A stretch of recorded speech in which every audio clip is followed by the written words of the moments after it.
Thursday. Thursday. Yeah, that's it. Oh, we're live. I bet everyone heard me actually say, "Oh, right, what day is it?" Because I literally forgot what day it was. Hi, everybody, and welcome to a Thursday guest hangout. I'm so happy to say we have Caroline with us, one half of the Celtic Traders, and maybe the other half in a minute. Is that the case? Possibly a minute or two. He may be popping in, but not for long. Fantastic. How are you anyway? I'm fine, thank you. Yes, enjoying a bit of fine weather. We don't get a lot of that in Wales, so you have to make the most of it. Oh, right, that's where it is. It's awful here. Really? It's been nice today up here as well, actually. Hello, Phil. Hello there. Oh, there's the man. Hey.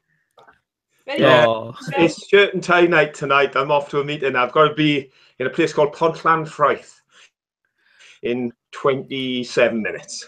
Wow, that's easy for you to say.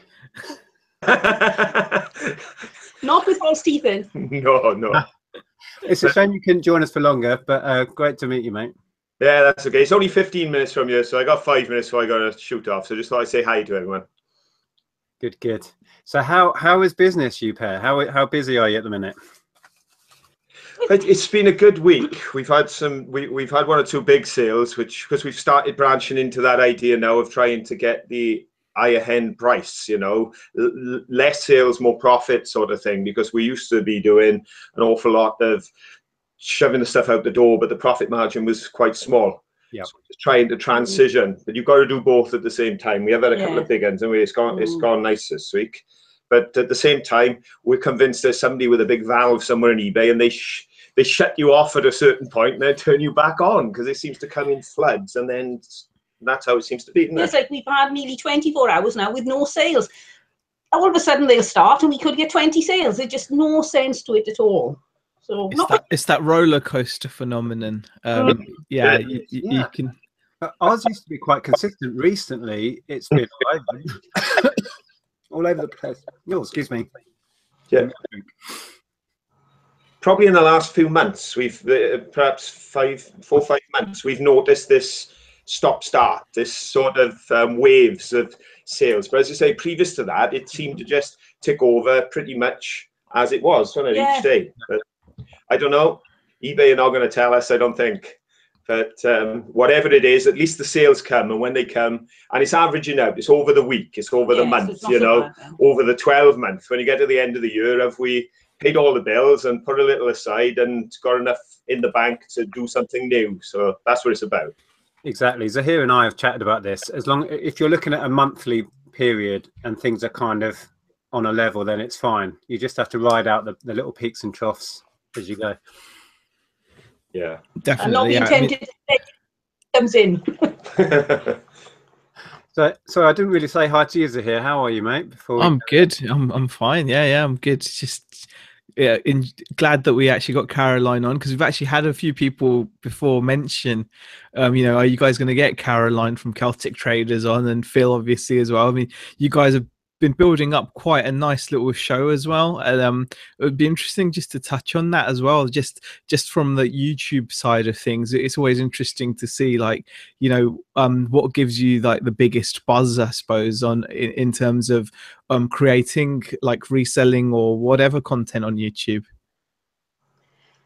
I really love the editing part. This is why we used to, until we did the live shows, I used to do all silly little things and camera tricks on my whole shows, but we quite enjoy the live shows now, don't we? It more than makes up for it. Yeah, it's that interaction. It is. It makes all the difference when you can chat to people just on a real-time situation. I know it's cliched when people say we don't do it for the money, so I'll be honest, we do it for the money. That's why we do eBay. We did not do eBay because we thought we're bored, what could fill our time and give us a sense of fulfillment. We do eBay for money. YouTube, no, because it's not like we're making money at YouTube at this point. We've only bought one yacht so far. That's right. But only one. One's going off, I like. Yeah, you're slacking if you're only on one yacht from your YouTube money. I know. It's amazing. People say, oh, you must be earning a fortune off YouTube. If I had 5 million subscribers, I probably would be, but I'm a little bit less than that at the moment. Yeah. I mean, honestly, you have to, I know we've said this before, but you have to do it because you enjoy it. Otherwise, there would be no point, really. and I think it shows in your channel, as a lot of the other resellers. We do it because we get something out of it and we enjoy giving back. So that has to be the reason behind it, I think. Yes, I suppose we're all born performers, really. I guess so. There must be some element in all of us that we keep going and we keep making these videos. Sure. Definitely. Because why do some of us and some not? Yeah. Exactly. Dr. Doodle said Phil is looking proper smart tonight. But he always looks pretty smart, actually. Whenever I've seen him on video, he's quite, looks after his appearance. Or is that just for the camera, Caroline? No, he is pretty good. Yes, he's pretty good at keeping himself well dressed. And he likes bright colours. As you may have noticed, he wears a lot of pink. Not like me. I try to get away with the minimal. I often get commented on by Beck for, my lack of care. So I'm kind of enjoying the. I don't have to do my hair now, so that's pretty good. Yeah. Oh, okay. T-shirts and hoodie is my bag, as you can tell from all the videos. I was going to say that I do have a few questions. I was going to ask. So, Phil, you have a job. Is that full time? Do you work part-time hours? How does it work? And then Caroline, do you work as well, or just reselling? Yeah, I'm self-employed. It's random hours, to be honest, because I actually serve as a funeral celebrant. So I create services for people who want to celebrate the life of someone they've lost. So I spend my time doing a one-man show, stand up at the front of a crematorium, basically. Oh, wow. And so tonight I've got a visit with a family. That was a phone call to tell me someone has passed away. So I work in that realm of things, but I'm quickly becoming known in these parts as the man who makes you laugh at the creme. So it's not all sadness and seriousness. It's actually taking the life of an individual. So I do that. So I had as many as 3 in a day, which was manic. 3 services to do in one day. That was just madness. I've had 5 or 6 in a week, and I've had 2 to 3 weeks without any coming in. It's all down to whether you get the phone call from the undertaker. So in that realm, it's not dependable money, but it's good money. So yeah, I've got a lot of spare time, and I know when I'm doing things, so I can plan. I know I'll be doing a funeral on Friday. I know I've got Monday and Tuesday, so we can plan around that. So that must be incredibly rewarding as well, I would imagine. Do you enjoy your work? I do. I suppose people come out of funerals and say to me, I can't think of the right word, so I just have to say I really enjoyed that. Yeah. And they've just come out of their loved one's funeral. And I suppose I'm in the same boat. It seems improper to say you enjoy doing what I do, but I get a lot of joy and satisfaction from knowing I can create it. Caroline says it's witchcraft what I do, but because I get to know a person I've never met and then stand and speak on behalf of those who love them who can't speak. Yeah. So you have to put yourself in their place. But doing that successfully, when you get to do a service for a lady who was 104 and she lost her husband in the Africa campaign in World War II, never remarried, visited his grave when she was 94 and 96. Vera Lynn at the end, we'll meet again, was awesome because the sense of fulfillment on celebrating that lady's life, and you can imagine a life of 104 years in the Welsh valleys through the war. So yes, it's a powerful thing. That's an incredible job you do, mate. Absolutely. Wow. What do you say to that, Zia? Yeah. I think it is incredible. It's one of those things that unless you must, like you said, you must on some level genuinely enjoy, in inverted commas, what you do, because if you weren't, even if you were slightly disingenuous about your feelings or anything, it would be sensed. People can sense these things. So to be able to empathize like that is brilliant. And in a way, it's even a skill that you'd be able to put towards even online when dealing with people, because it's still dealing with people, not in the same way. Obviously, you've got like a screen between you, but if anything, that's even more challenging in a way, because people can't see your nuances or your expressions when you're typing a message saying, no, you can't have it reduced because your child's autistic and lives in like the Grand Canyon, or whatever the excuse is. So I think it's fantastic, and it just shows you know, I like the fact that you do that, but then also on the side that you're enjoying doing like the reselling side of things, and it's brilliant, really. So Caroline, sorry, I was just going to say, so Phil's got that on the side, but you're also heavily involved in reselling. Is reselling full-time, would you say, for you, Caroline?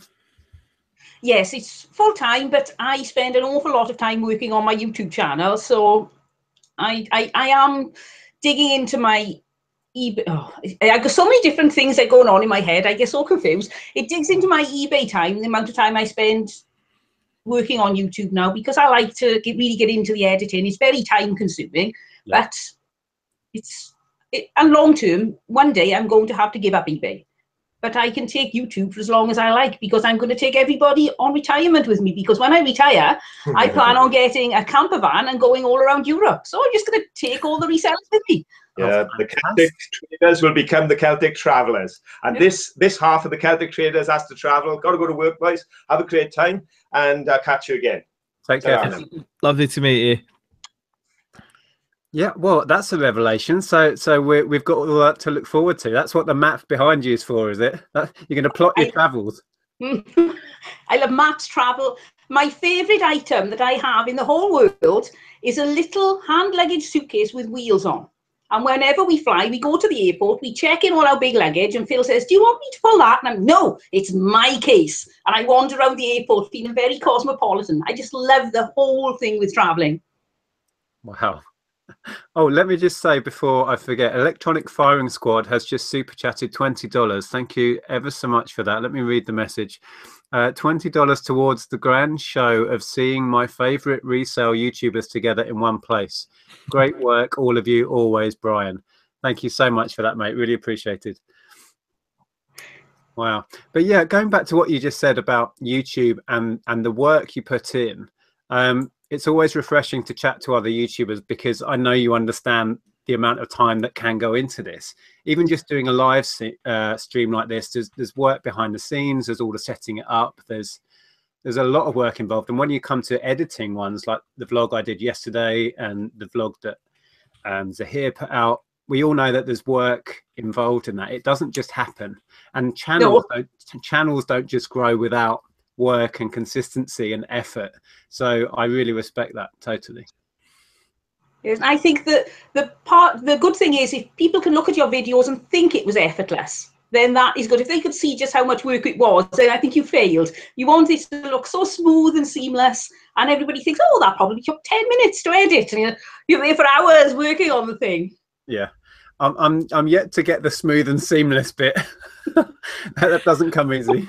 Oh, that's part of the charm, Nick. If you became too professional, I don't know. Yeah. I will just quickly touch on it, because obviously this is to chat with Caroline. There's a lot of comments about. I just want to read one out. Oh my God, there's a giant baby on cam, and I think that's discussing the fact that I've got no beard on. Oh right. So yeah, I look like a giant baby. I hadn't even noticed you'd shaved your beard off until you mentioned it. It's because you don't really have. You're not very good at noticing things, genuinely. Oh dear. It is ridiculous. A lot of funny comments coming in about that. So thank you very much. Really, just to say, I really appreciate the support everyone has shown for Brave the Shape. So thank you so much. I love the comments. They're hilarious. Keep them coming if you want. It's fine. Yeah, I'm not the only one. Peter Ray says, "Oh damn, I've just noticed his beard has got." It's not just me. Yeah, no, it's not just you. It's not just you. It's not just you. I wanted to ask, talking about maps and locations, clearly you're in Wales, we can tell from the accent, but whereabouts are you based? We're in South Wales, in the Welsh Valley, so probably about 50 minutes from Cardiff. So Caerphilly Castle, people may know Caerphilly Castle. We're about 20 minutes from Caerphilly. Oh, wow. So when we go shopping in our major town, we've got the castle as a backdrop. So it's really nice. Yeah, lovely part of the world. And that leads on to, so when you go sourcing, is that the sort of area you go to, the big cities? How do you find your stock? Well, we try to go to all different places, because it depends. I don't go to big cities. Cardiff is a waste of time. It's so expensive. And if there's anything that's really worth having, that's gone as soon as it goes out onto the rack. So generally we find quite good things going around smaller towns. Have more junky, rummagey places, you've really got to look hard, but when you find the things, then they really are good. But the price on shops in general is going up here at the moment. What I would say, though, is one thing that you do share with a lot of other resellers that you know are doing really well with this and adapting really well to this is you're not afraid to travel, though, are you? To the fact that you're quite regular in visitors to the brocants in France. Oh yes, as I say, I love traveling, so any excuse. So it's a holiday, but we find that sometimes if we buy well, we can virtually cover the cost of the holiday with the profit we make from the brocants. So that's how I make my excuses anyway. That's how you cover it for yourself. Well, if you can mix work and pleasure, you've got to do it. Yes. Win-win. If we lived in Dover, I would be going over every weekend during the summer because there are such great things to buy over there. But it's a 4.5-hour drive to Dover and then a 4.5-hour drive back. So it's not going to work for us on a just one day situation. Now, sorry,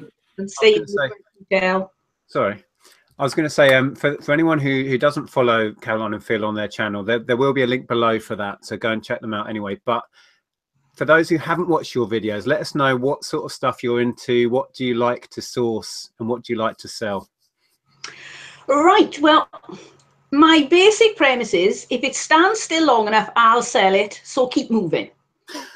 But there are certain things I don't like to sell. I tend to steer away from glassware now and pottery. When we first started, I would go into a charity shop and I think, oh, that's old. That's ceramic. It must be worth a fortune. It is 50p. I buy it, bring it home, and nobody ever bought it. So I slowly learned what really is appealing to people. I tend to not do mugs now because mugs were very popular at one point, but the market's saturated. I find the market quite saturated for Lego. So I tend to just go for eclectic, weird things and as heavy and big as possible. Phil reckons.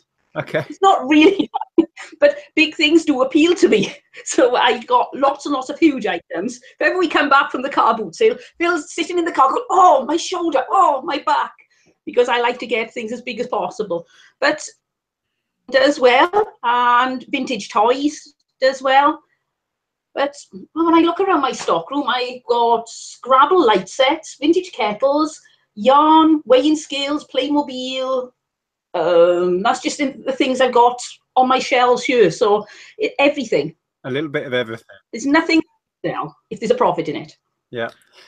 And some things that I don't like that sort of thing, or furs. But other than that, yeah.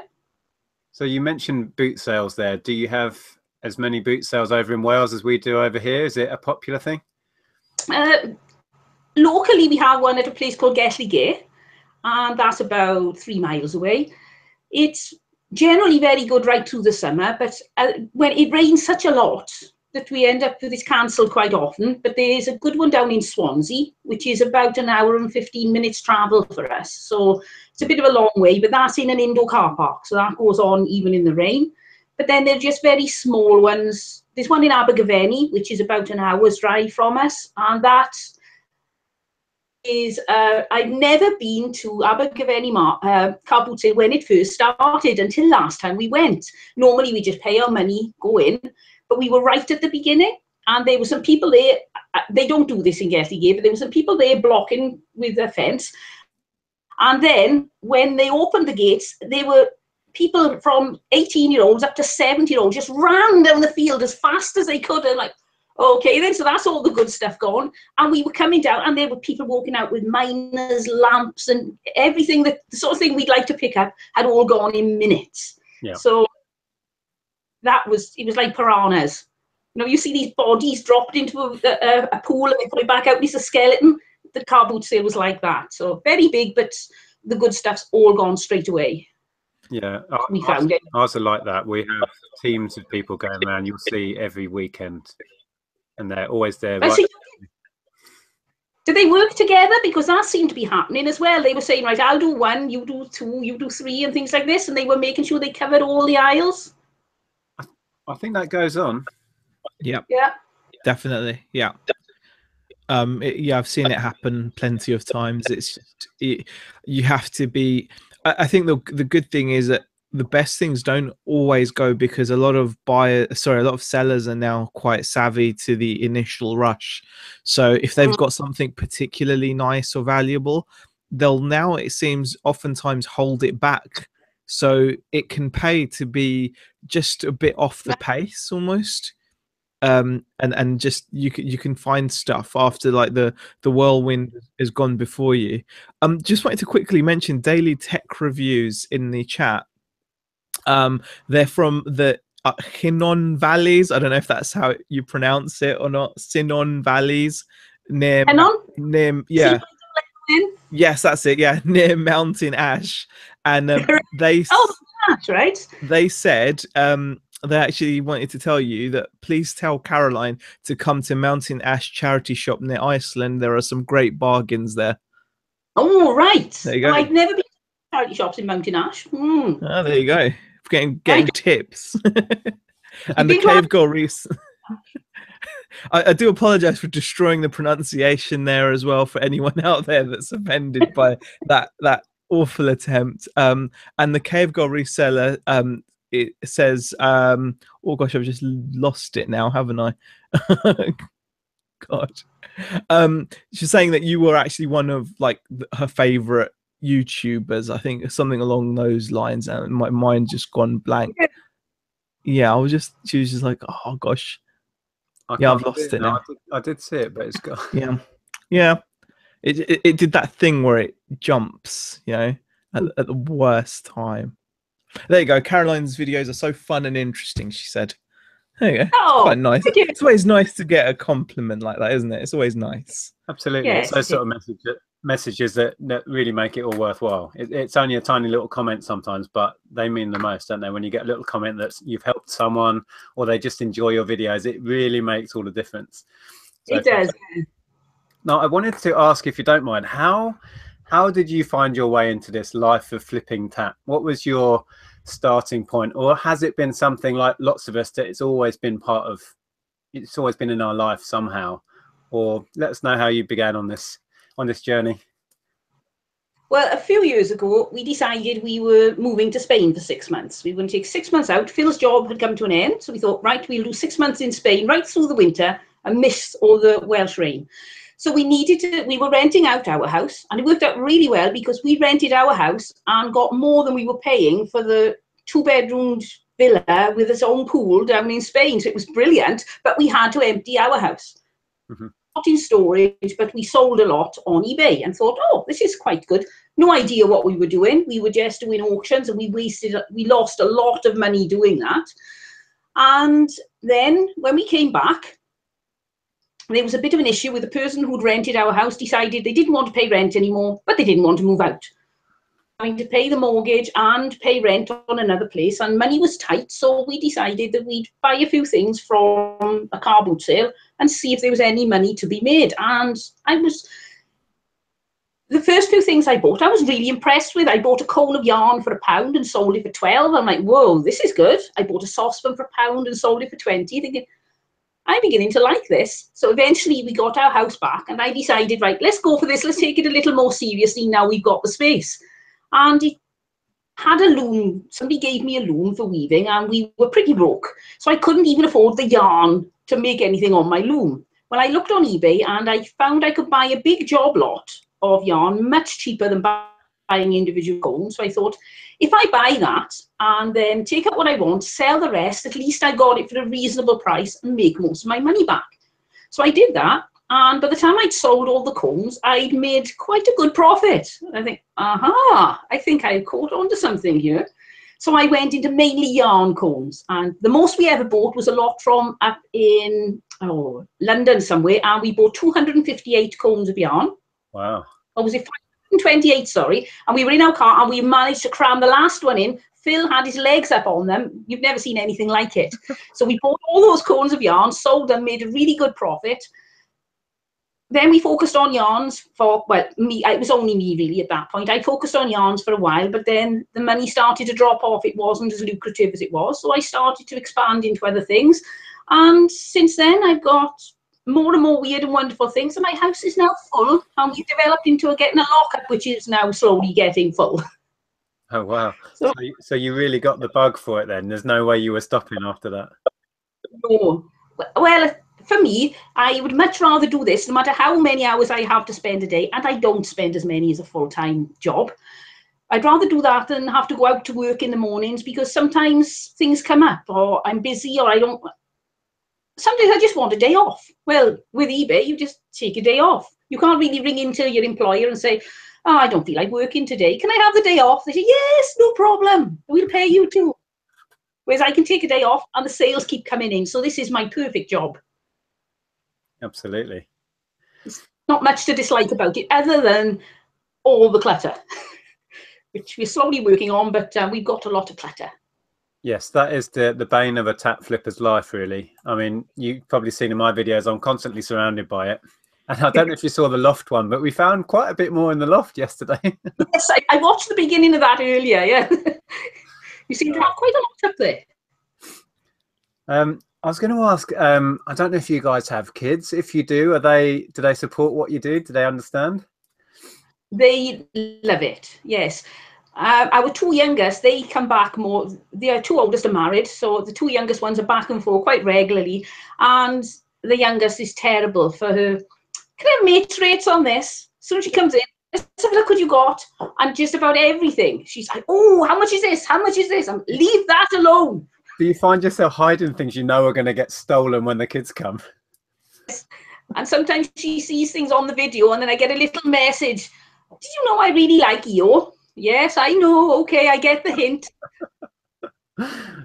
Classic. So yeah, my mother-in-law, she's really into it. She's always wanted to be an entrepreneur, but the opportunity never really came up. She's 83 now, so she missed all the opportunities we get through eBay and things like this. But she loves watching us and seeing what we get. And also, every now and then she says, right then, put me onto your shop. I want to do some shopping. And she goes into my shop and buys it all. And then I give her a bulk price. So she's quite an avid shopper in my shop. Fantastic. I've just been distracted by the chat. A lot of people are chatting on about, just because there's a Nintendo in the background, the chat's been, been taken over by Sorry, say again? The James Bond one, is there just moving the... Yeah, it's GoldenEye N64. Do you dabble in any gaming stuff? Do you know about that side of things? I haven't got a clue. No idea at all. So I was watching Ben Fitzpatrick earlier today, and he was showing that he's got some sort of system, and I really wouldn't know where to start with it. I don't know if it's worth £500 or £5. So it's, my children were into that, but he passed me by. I'm far too old and croaky now to really be into computer games. So no, I got no urge to learn them either. I suppose if I settled down and found out what were the good titles and what would bring me in money, then I could make some money on that, but it just doesn't appeal to me. And if it doesn't appeal to me, then I can't be bothered listed. Are you like that, either of you? Completely. I was actually speaking to Nick earlier about this in regards to FBA. It's just sometimes, even when you know there's money in things and then there's profit in them, if you don't have a passion for it, some people can overlook that and go for the profit. And I wish I could, because every time I see the SNES minis or the NES minis or whatever the pie face game or anything that comes up, I'm never motivated enough to get in on it, even though I really would love the money, but I just can't make myself do it. So that's me. Nick, on the other hand, I think you're all in, aren't you, for anything that'll make money? There still are some areas that I just don't really enjoy, like the whole clothing thing. I tried really hard when we did nothing but clothing. We had a little lockup unit and we used to rent space and we just did clothing. I tried to force myself to just do clothing and I hated it.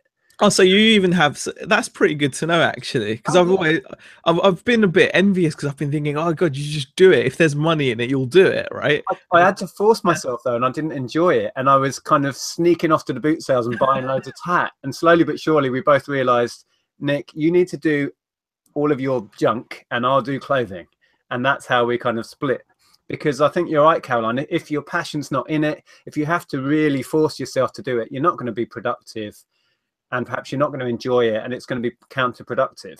But there is also an argument for saying we should all be learning all of these niches, but you know, doesn't work like that, does it? Also, just want to mention the chat. Donna Thrifts has a little question. Are you all planning to attend the Reseller Rally next year that Reseller Junkie, aka David McGregor, mentioned on Instagram? Caroline, do you have any plans to go to that? No. Come clean, that's the first I've heard of it. No idea what was going on.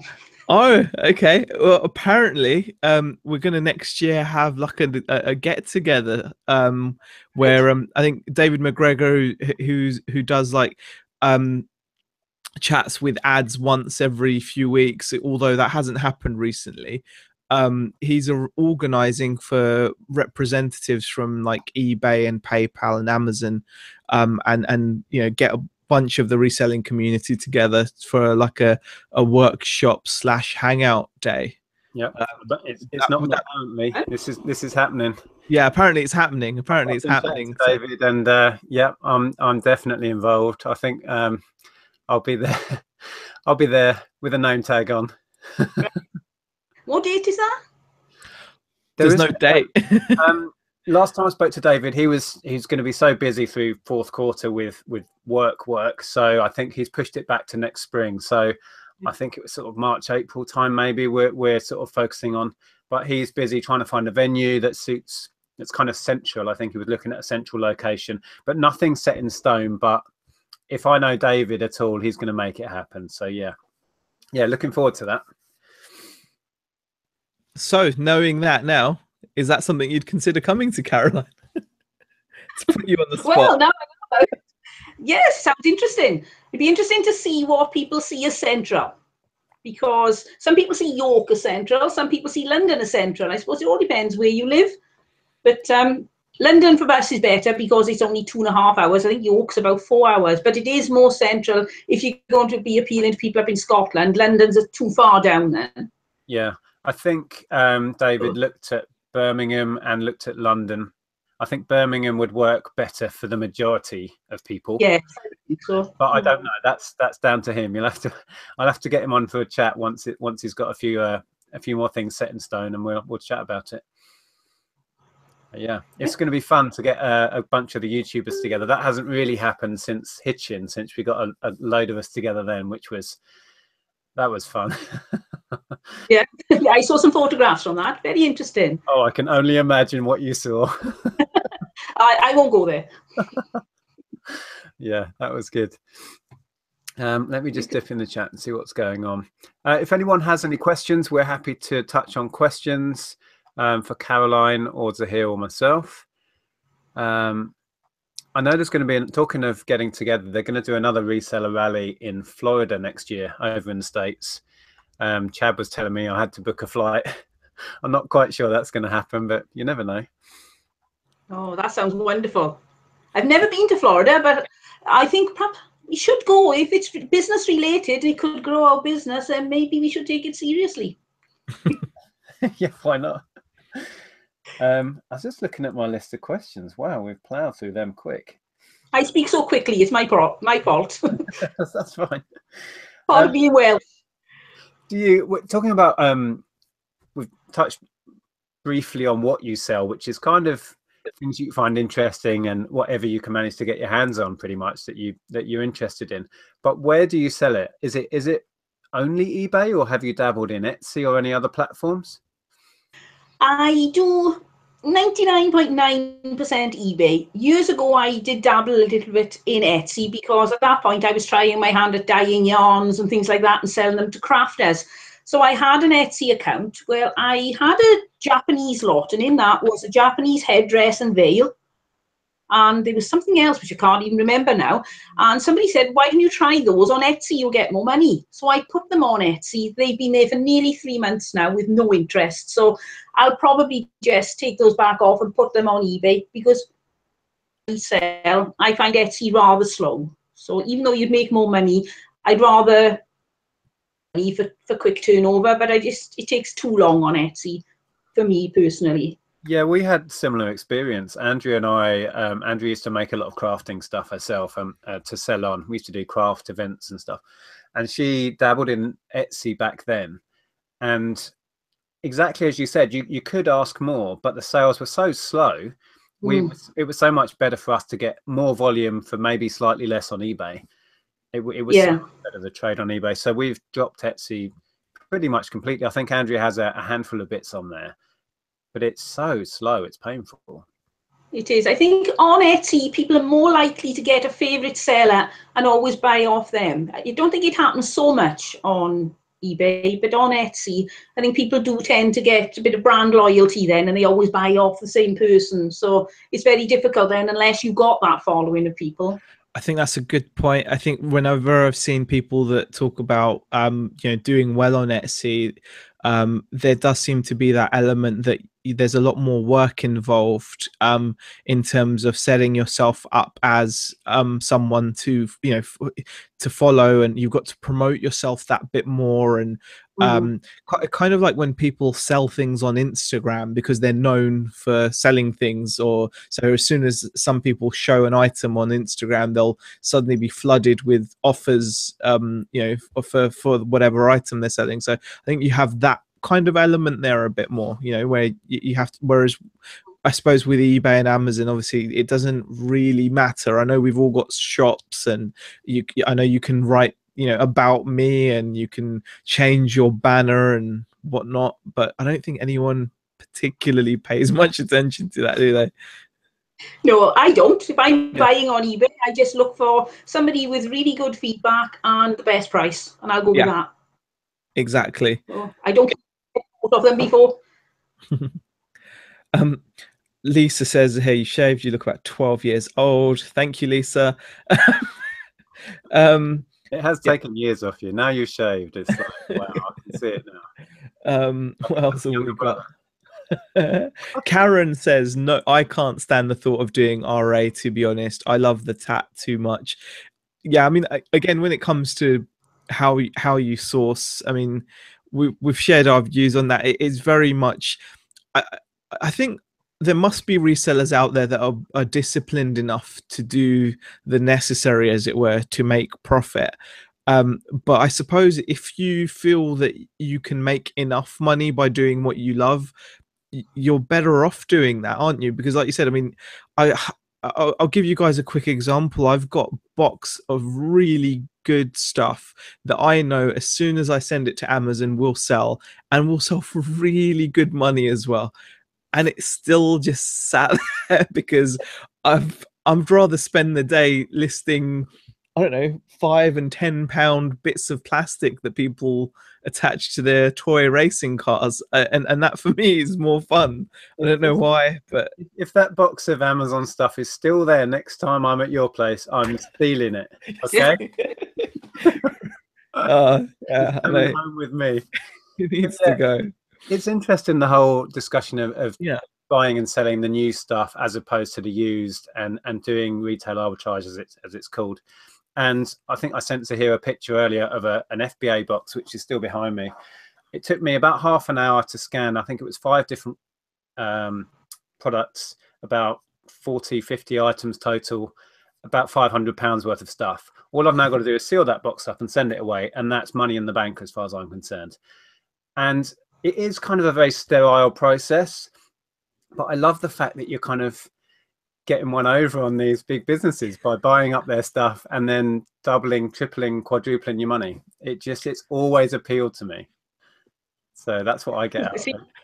Boys. I mean, you do feel wrong though, in a way, by not doing it as well. Like, just to put that out there, because I don't partake in this RA type stuff generally. As a reseller, as someone that relies on my own income, I do feel stupid for not doing it as well, because I'm like, it's money on the table and I'm not, so I do feel really silly about that, but I can't make myself, at the same time, the strength of my dislike is stronger than I just don't enjoy doing it. So, I mean, but luckily Rebecca seems to be quite keen. So She Good. wants to learn how to FBA, and if she does, I can just see it, because it just seems to fit the way she does things better. Caroline, have you ever bought new stock in order to flip it, and have you thought about dabbling in Amazon at all? We did about 2 years ago. We got some really good RA from Tesco's. We had a lot of Lego and Duplo. We went down in our car and they said to us, "Have you got a van?" We had no idea how big the boxes were. I just went on the reductions and thought, right, we'll have 10 of those and 10 of those. So we took several runs back and forth to Tesco's to bring it all home, squashed it in the house. It took about a year to sell all of it. I think we still got 1 or 2 bits and pieces left. We made good profit on it, but I did it on eBay. I didn't go to Amazon. But when I looked at the figures, it didn't seem to add up. Even though I could get more for it, the fees were higher. So that worried me a little bit. And also now, as I hear more and more, they're gating certain things and people are getting things sent back. And I'm a creature of habit, and I like eBay. I'm comfortable. I know exactly how it works. Whereas I've been put off trying Amazon. I think I probably left it too late now, because with all the new rules coming in, I have no idea what I'm doing. And I think I'd probably get bogged down and lost in it all anyway. Yeah. Yeah, I hear that totally. And Amazon is not the get-rich scheme that people once thought it was. It is complicated. There are new rules and regulations coming in on a weekly basis, it feels like. You have to really learn how to negotiate around everything. But yeah, it works for me on some things. I mean, I was saying, I don't know who I was chatting with actually, but I was saying that this Christmas we're sending a lot of stuff in again, and we're going to see how it goes and reassess in the new year. But it is getting harder and harder, that's for sure. Did I hear right that certain brands like Disney you can't sell anymore? They are slowly restricting certain brands like Microsoft and certain electronics brands. They're now restricting certain music. Right. So yeah, and it's worse in the States. And we're sort of like playing catch up with America. That's where they kick off things, and they're restricting lots more stuff in America, from what I hear. So I assume it's only going to get worse over here as the big brands, clamp down on Amazon and make them restrict it. So we'll see. It's going to be interesting over the next year or two to see how it all evolves and see how eBay changes in relation to that.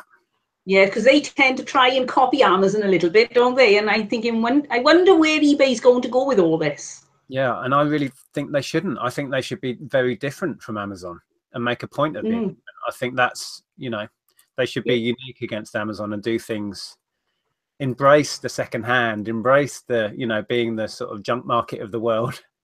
Because that's what that's what they're best at. You know what I mean? That's right.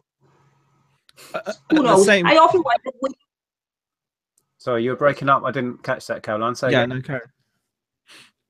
So I often wonder where we'll be with eBay in 3 to 5 years, because now, well, they're bringing in new things all the time, and I'm thinking it's probably going to be a very different eBay reselling world in a few years' time. We look back and think, oh, remember how easy it was? Oh, it was wonderful. You just did this and this, and now we're jumping through so many hoops.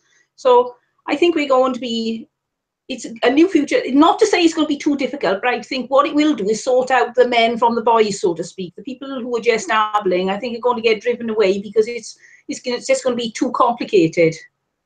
Well, on one hand, they're trying to simplify it, and they have been for years with the app, and they're trying to make everybody, like we said before, take down the barriers to entry. But then, yeah, on the other hand, they're making it harder. You have to enter a barcode for this, that, and the other, and you have to jump through all these hoops.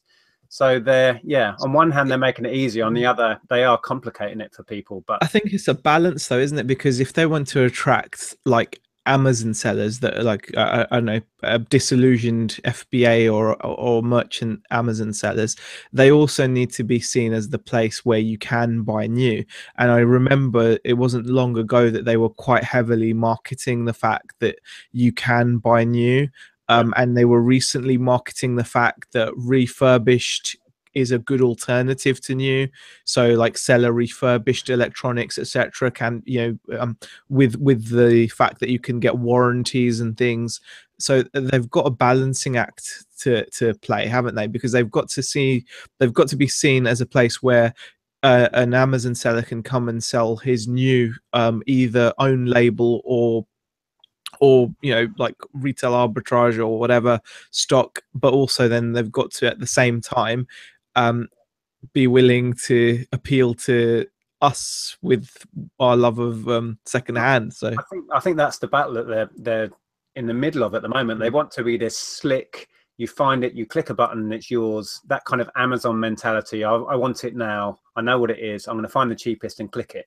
They're trying to become that, yet at the same time they're trying to keep hold of all the people that love to go on there and just browse interesting items, the sort of things that Caroline you might be picking up, and find that obscure item that you're not going to find anywhere else. You know, the people that buy and sell unique items, I think they've maybe dropped the ball a bit on that, because they've been concentrating so much on stealing trade from Amazon that they've forgotten how eBay grew, and that was based on people finding unique items, collectors finding things for their collection. That's what eBay grew up on, and they need to somehow juggle both, and they're two very different markets, aren't they? Really, they are.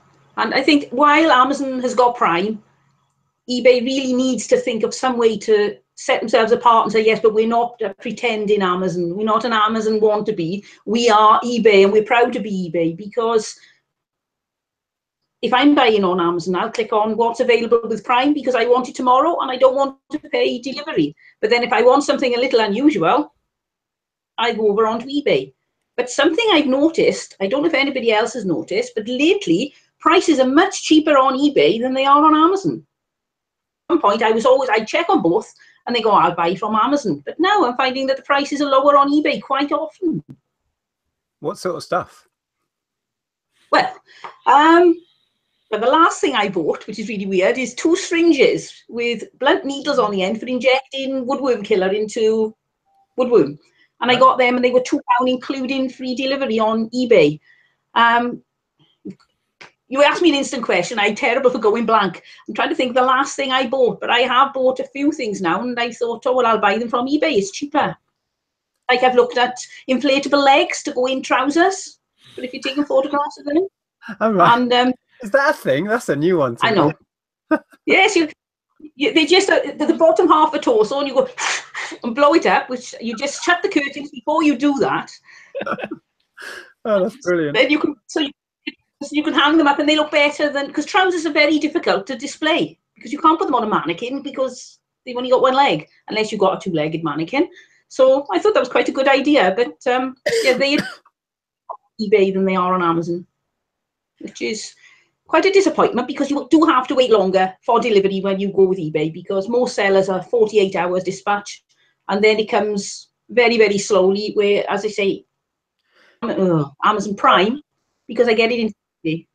We've had a frustrating purchase on eBay. Actually, this is another example of something that was cheaper on eBay. My sister's little twins were 4 about a week or so ago, and we wanted to buy them some Disney princess dressing up outfits. So we looked on Amazon, they were quite pricey on there. We found some on eBay selling out of London with 5-day dispatch. Now I had just about 5-6 days left. So I thought, okay, I'll take a chance. That's what I want. Really good price.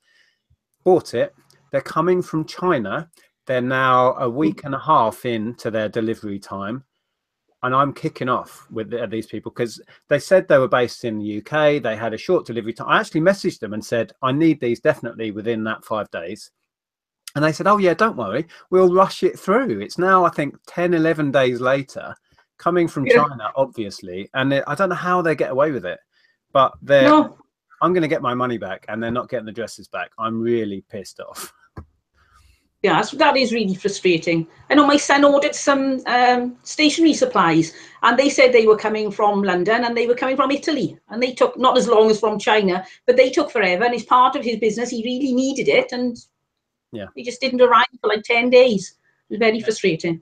Because I made a point of picking a British UK-based seller, because I've fallen foul of that before, not really looked at the details, ordered something, and then you go into it later, it's like estimated delivery time is 2 weeks, and you're like, oh damn. But I made a point of picking a UK seller, and how they managed to do that, well, obviously just setting up a UK account. Oh, it's so frustrating. Have you come across that, Zahira, at all? Yeah, you do have to be extra careful with the looking at the dispatch times. I mean, I don't know whether it was displayed or not, but I by accidentally bought something that was from China, where again normally I do look for UK. It I wasn't in a rush though, so it arrived in about, I don't know, 10 days or something like that. So you know, it wasn't, I couldn't fault it for that. But yeah, you do have to be very careful because there's a lot of companies which say they post from the UK, but you know, they're using that very loosely, like as in they probably have to wait for it to get from China when you order it, and then yeah, I don't know. well, they're going to get a very succinctly worded email from me, so we'll see what happens. Well, Yeah. Darren's just commented that he had an ultrasonic cleaner which said next day Royal Mail and turned out to be from China, and it took 3 weeks. How are they getting away with yeah. it? How are they getting away with putting that as their dispatch time? And No chance that was going to arrive next day, was it? You'd think that they'd have a really terrible rating, like, but I suppose they get away with it by offering free shipping, because does free shipping protect you against certain defects? I guess I so. thought that was just value.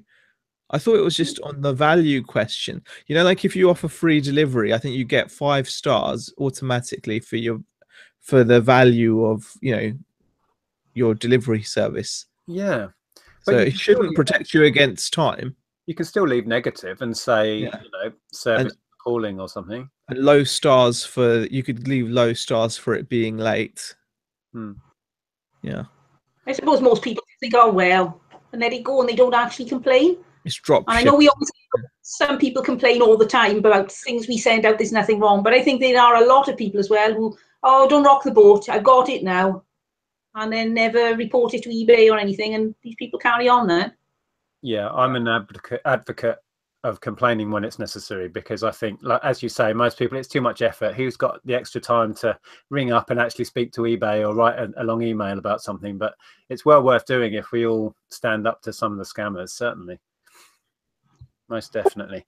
Now, how are we doing for time? We're almost at 7. The last question on my list I had was where are you thinking of taking your business? What are your plans? I mean, I know you said you're planning on touring the world. I mean, how far away is that?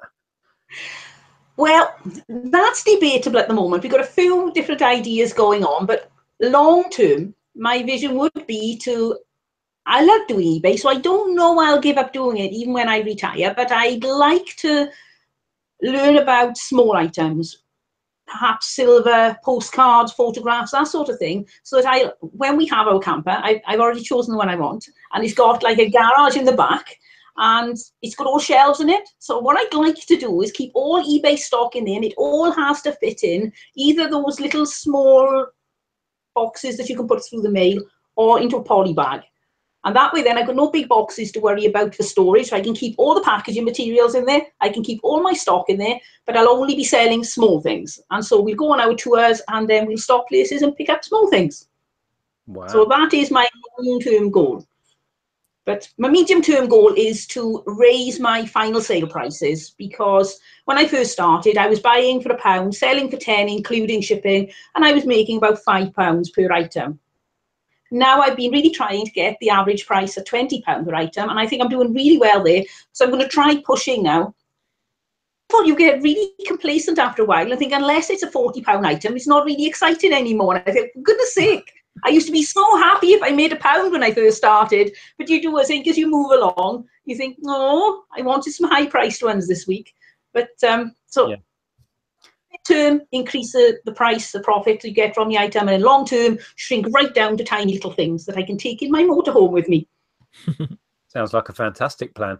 We are definitely along the same lines of you, as less higher quality items, which has never really been the way we've done it, but it just, the way we want to work less but hopefully maintain our income, that's the logical way to push it. So it'll be interesting to see if we can source enough of those sort of level items, you know, your more £40 to £100 sort of level items, whether we can source enough of that, because we're used to turning over lots and lots of £5, £10, £15 items. So we'll see, but that's a challenge for us as well. Yeah, and this amount of work as well, when you're selling lots of small things. When I first started, I was quite time rich. So it didn't matter. I'd spend all the time listing, photographing, packing. But now, as I'm getting more and more busy, I'd rather make a £50 profit on one item than have to pack, photograph, list 10 items to get that £50. So for me, it's time as well as just enjoying the higher profits. Yeah, definitely. Right. Well, I have reached the end of my questions, which is fantastic. And we're just about bang on the hour. So should we wrap this up, guys? Oh, thank you for having me on anyway. It's been great. It's been fantastic. Long overdue. I don't know why we didn't do this before. It's been an absolute pleasure.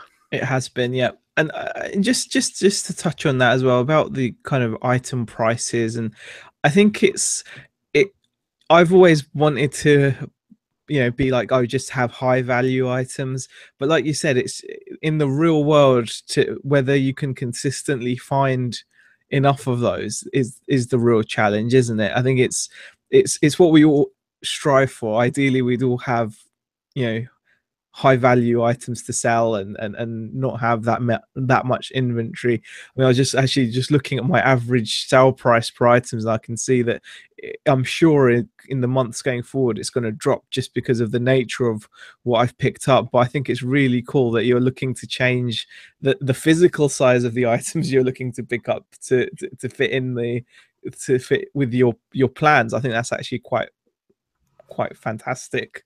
Yeah, I think that's a great idea. Yeah. I can't remember the channel name, and it's frustrating me now, but I found a chap a couple of weeks ago who sells corkscrews, and pretty much all corkscrews, and his whole stock fits in like a little cupboard by his desk there. I think I saw that. I think I did see a few of his videos. Yeah, he's really knowledgeable about. Yeah, he's got like encyclopedias of corkscrews. And when he was explaining what he does and how he does it, he turns around and he says, "Pretty much all my stock is in these couple of drawers." And I was so jealous in that moment. I wish. But yeah, I'll have to remember the channel name and drop a link in at some point. But yeah. Okay. Well, on that note, thank you so much for joining us, Caroline and Zahir. Thank you. Yeah, thank you. And for everybody in the chat, I don't know, we've been sort of averaging around 120, 130 viewers, which is fantastic on a Thursday evening. So thanks for joining us in the chat. Thanks for your questions. I know we weren't that great at keeping track as usual. And Zahir, I guess you'll be back tomorrow with your Friday chinwag. I can't believe it's Friday already tomorrow. I know. It's Thursday today. It's like there's a live chat going on every day now. I mean, I think I thought it was Tuesday. I really did. So many live chats going on. Yeah. And I think we'll be back on Sunday. We're going to a jumble sale, which I will try and vlog. Snap. Oh yeah. We're going to one on Saturday. Oh wow. So cool. Really excited. Yep. That'll be great. So yeah, thanks for joining us, Caroline. Hope you enjoyed that, and we'll speak soon. Thanks for joining us. See you guys. Bye.